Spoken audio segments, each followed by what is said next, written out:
எப்போவுமே நம்ம பைபிள் மட்டும்தான் பாருங்கள், அது அப்டேட் ஆகி வந்துட்டு இருக்கும். ஏன்னா பைபிளுக்கு அந்த அளவு ஒரு பவர் இருக்குது. ஏன்னா இது மதம் கிடையாது. அப்போ இந்த நாளிலே உங்களுக்கு சொல்லக்கூடிய ஒரு விஷயம் எப்படின்னா, ஹமாஸ் என்ன பண்ணியிருக்குது, இறங்கி அடித்தாங்க. ஒரு நாட்டுக்குள்ளாடி இறங்கி அடிக்கக்கூடாது. ஏன்னா அவங்க நாட்டில் அவங்க ஒரு பாதுகாப்பில் இருப்பாங்க. அதையும் மீறி நாம் இறங்கி உள்ளுக்கு இறங்கி அடித்து அங்கே இருக்க ஒரு 1500 பேரை காலி பண்ணி ஒரு பெரிய ஒரு பிரச்சனையை உருவாக்கி விட்டது நம்ம எல்லாருக்கும் தெரியும். அது அக்டோபர் 2023 அக்டோபரில் அந்த விஷயம் நடந்துச்சு. அக்டோபர் 7ஆம் தேதி அந்த விஷயம் நடந்தது. அதிலிருந்து இன்னைக்கு வரையும் அந்த பிரச்சனை ஓயவில்லை என்பதை நீங்கள் புரிந்து கொள்ள வேண்டும். அதை மாறி மாறி மாறி மாறி வளர்ந்து வளர்ந்து வளர்ந்து இன்னைக்கு எசேக்கியேல் நம்முடைய எசேக்கியேல் 38ஆம் 39ஆம் அதிகாரத்தில் வந்து நிற்கிறதை உங்களுக்கு நான் ஷார்ட்டாக சொல்கிறேன் பாருங்கள்.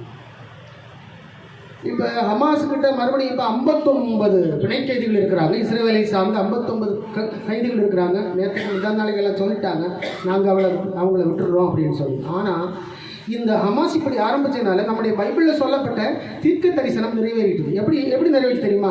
காசா மொட்டையடிக்கப்படும் அப்படின்னு பைபிளில் இருக்குது. அது கிமு கிட்டத்தட்ட 436 சொல்லப்பட்டது. காசா மொட்டையடிக்கப்படும், காசாவை தீக்கொளுத்துவேன் அப்படிங்கிற அந்த தீர்க்க தரிசனம் அப்படியே நிறைவேறி அந்த காசா முழுவதும் நீங்கள் பார்த்தீங்கன்னா இப்போ இஸ்ரேலுடைய கண்ட்ரோலுக்கு அது போகுது. இஸ்ரேலுடைய எல்லைகள் விஸ்தாரணமாகிறது. இதுதான் உண்மை.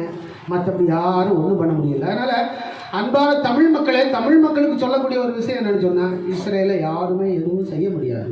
எப்பவுமே சொல்கிறது அப்படிதான். ஏன்னா ஆண்டவராகிய தேவன் இஸ்ரேலில் ஆதரவாக இருக்கிறார். அது சின்ன நாடாக இருந்தாலும் சரி, அது கண்டிப்பாக அதை யாருமே ஜெயிக்க முடியாது. இப்போ இந்த விஷயம் இன்னைக்கு நீங்கள் பார்த்தீங்கன்னா அமெரிக்கா ஈரான் கான்ஃப்ளிக்டாக போயிட்டுருக்குது. இப்போ அமெரிக்காவுக்கும் ஈரானுக்கும் ஈரானுக்கும் இப்போ ஒரு 2 வாரத்தில் இருந்து ஆல்ரெடி 2 வாரத்துக்கு முன்னாடி ட்ரம்ப் சொல்லிட்டாரு, ஈரான் மேலே குண்டு வீசுறேன் அப்படின்னு சொல்லி. ஈரான் மேலே குண்டு வீசுறேன் அப்படின்னு சொல்லும்போது ஏன் அப்படி அந்த வார்த்தை சொன்னார்னா, ஈரான் கிட்ட நியூக்ளியர் பவர் பிளான்ட் நிறைய இருக்குது. டெஹ்ரான்ங்கிற இடத்துல அது நிறைய தான் இருக்குது. அது யாருடைய கூட்டணியோடு சொன்னால் ரஷ்யாவுடைய கூட்டணியோடு கூட. அந்த யுரேனியம், அதாவது யுரேனியம் என்ரிச்மெண்ட்னு சொல்லுவாங்க. அந்த ஃபேக்ட்ரியில் அது தயாராகிட்டு யுரேனியம் அதிகமாக, யுரேனியம் புளூட்டோனியம் இந்த ரெண்டும் கலந்து அதை தயார் பண்ணும்போது அது நியூக்ளியராக மாறும். அப்படி அது நியூக்ளியராக மாறும்போது அது அணுகுண்டுகள் செய்வதற்கு அது தேவையுள்ள ஒரு விஷயமாக இருக்குது. அந்த விஷயத்தில் ஈரான் அந்த விஷயத்தில் அதிகமாக செய்கிறபடினால ட்ரம்ப் இப்போ என்ன பண்ணுறாரு, B2 பாம்பர் அப்படிங்கிற அந்த பாம்பரை, அது B2 பாம்பர் ஜெட் ஃப்ளையரை நீங்கள் பார்த்துக்க மாட்டீங்க. பார்க்குறதுக்கு ஒவ்வொரு மாதிரி இருக்கும். அதை ஈரானுடைய பார்டர் எல்லா இடத்துலையும் என்ன பண்ணியிருக்காரு, நிப்பாட்டி வச்சுருக்காரு. ஈரான் எப்படி ரஷ்யாவுக்கு செல்லப்பிள்ளையோ அது மாதிரி அமெரிக்காவுக்கு செல்லப்பிள்ளை இஸ்ரேலாக இருக்கிறது. ஆக இப்போ நீங்கள் பார்த்தீங்கன்னா ஈரான் மேலே ட்ரம்ப் குண்டு வீசினாருன்னா ரஷ்யா என்ன பண்ணும், ஈரானுக்கு ஆதரவாக வரும். ஓகேயா? ஏன்னா ரஷ்யாவுடைய நிறைய பாம்பர் சிஸ்டம் எல்லாம் இப்போ ஈரானுக்குள்ளாடி கடத்திக்கிட்டு இருக்கிறார் Vladimir Putin. So Vladimir Putin vs Trump, இந்த 2 விஷயங்களும் நீங்கள் பார்த்தீங்கன்னா எசேக்கியேல் 38, 39 அதிகாரத்தில் இருக்குது. இதில் என்ன இப்போ நாம் கண்டுபிடிக்க வேண்டிய விஷயம் சொன்னால், உலகத்தில் முதல் பேரரசை எகிப்தியர்கள் உருவாக்கினார்கள். அது காம் வம்சம். அதே பேரரசுகள் மாறி மாறி இனி அந்த உலக அரசியலையும் மனிதனுடைய ஆளுகையும் நிறைவுக்கு கொண்டு வருவது யாப்பேத் வம்சம். அதாவது இப்போ இருக்க ரஷ்யாவை நீங்கள் பார்த்தீங்கன்னா யாப்பேத் வம்சத்தை சார்ந்தவர்கள். அப்போ காம் வம்சத்தை சார்ந்தவர்கள் உலகத்தில் அரசியலையும் ஆளுகையும் உருவாக்கினார்கள். யாப்பேத் வம்சத்தை வைத்து ஆண்டவர் அதை முடிவுக்கு கொண்டு வருகிறார் என்பதை நாம் நல்ல முறையில் காண முடிகிறது. எர்டோகன் இருக்கிறார் இல்லையா, துருக்கியினுடைய அதிபர், அவர் அதாவது இவ்வளோ நாள் சைலண்டாக இருந்தார். இப்போ அவரும் என்ன பண்ணுறாரு, இஸ்ரேலை எதிர்த்து அமெரிக்காவை எதிர்த்து ரஷ்யாவோட சேர்றாரு. அப்படின்னா இது 38ஆம் அதிகாரத்தில் இருக்குது.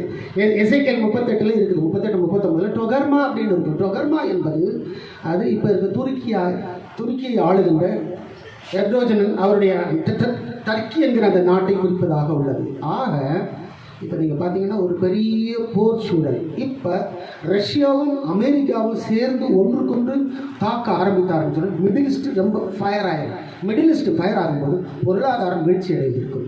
அதில் ஆல்ரெடி எலான் மஸ்க் இப்போ ஒரு 3-4 வாரமாக எலான் மஸ்குடைய பொருளாதாரம் ரொம்ப வீழ்ச்சி அடையுது. நிறைய பொருளாதாரங்கள் வீழ்ச்சி அடைந்து போயிட்டு இருக்குது.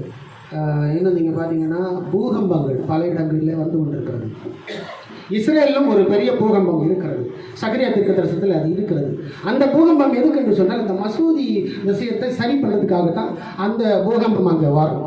ஆக எசேக்கியேல் 38, 39 அதிகாரத்துக்கு லைவுக்கு நாம் வந்துட்டு இருக்கிறோம். 3ஆம் உலக மகா யுத்தத்தை நாம் என்ன செய்கிறோம், சந்திக்க இருக்கிறோம். இது யாரும் தடுக்க முடியாது. இந்த 3ஆம் உலக மகா யுத்தம் வந்தால் தான் அடுத்த அப்டேட்டுக்கு உலகம் வந்து மாறிப்போகும். கிறிஸ்துவனுடைய 2ஆம் வருகை, அந்த மத்திய வானத்தில் வருகின்ற அந்த வருகைகள், இது போன்ற காரியங்கள் எல்லாம் என்ன செய்யும், நடந்து கொண்டிருக்கும். ஆக ஆயுதம் தாங்கி கப்பல் இன்றைக்கு ஈரானை சுற்றி நின்று கொண்டிருக்கிறது. இந்த வாரத்திலேயோ அடுத்த வாரத்திலேயோ கண்டிப்பாக தாக்குதல் நடக்கும்.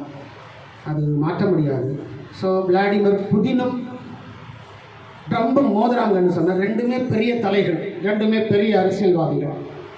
நாம் அடுத்த அப்டேட்டுக்கு உலகம் போகும் என்பதை புரிந்து கொள்வோம். நிறைய விஷயங்கள் இப்படி இருக்கிறது. ஆகையினால இன்னைக்கு இந்த நாளில் இந்த விஷயம் போதுமானது. அதனால புரிந்து கொள்வோம். எசேக்கியேல் 38, 39 அதிகாரத்தை வீட்டில் போய் வாசிங்க. அதில் மேஷாக் தூவால் என்பது ரஷ்யாவை குறிக்கும். தொப்லஸ்க் அப்படிங்கிறது ரஷ்யாவுடைய ஒரு பெரிய தலைநகரமாக இருக்கிறது.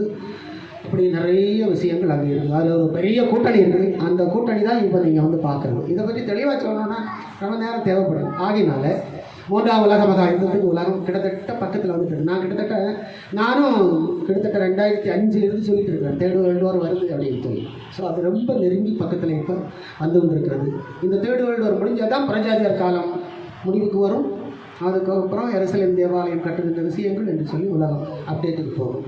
அதனால் பொருள் வைத்துக் கொள்வோம். இயேசுனுடைய 2ஆம் வருகை எதிர்பாருங்கள். ரொம்ப காலம் இனிமேல் செல்லாது. அடுத்த அப்டேட்டுக்கு உலகம் போக போகிறது. கிறிஸ்துவை நிச்சயமாக முகமுகமாய் பார்க்க இருக்கிறோம். God bless you all.